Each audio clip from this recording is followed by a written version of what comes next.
strange object in the sky, and also now warehouses filled with materials that are unexplained. The New York Times uncovered secret government research over the course of several years, costing millions of dollars, all to find out if the truth is out there.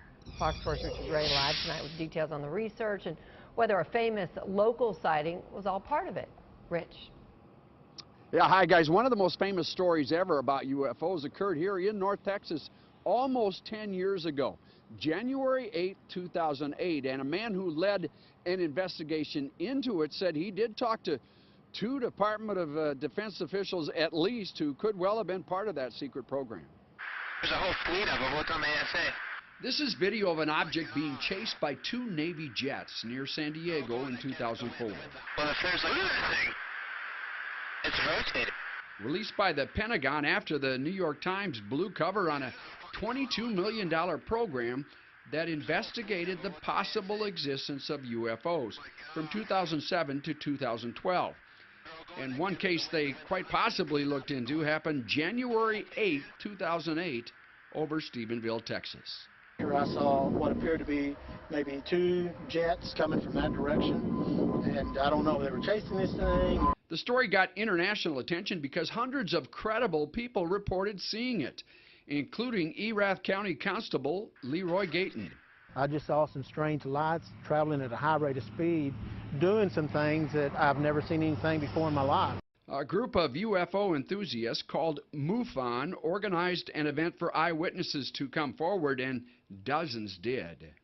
During the Stephenville investigation, there was so much publicity. I was getting calls from various members of the intelligence community. Ken Cherry is a former Texas director for MUFON and wrote a book based on the sightings.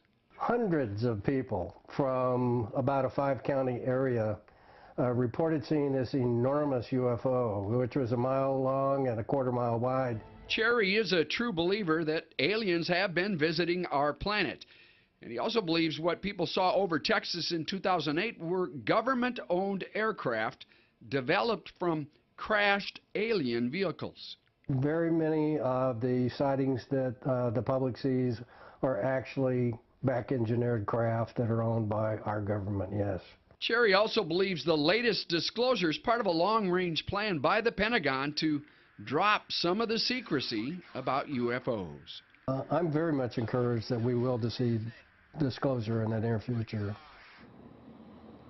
One other note on the Stephenville sightings, they all occurred within what's called the Brownwood MOA, Military Operating Area.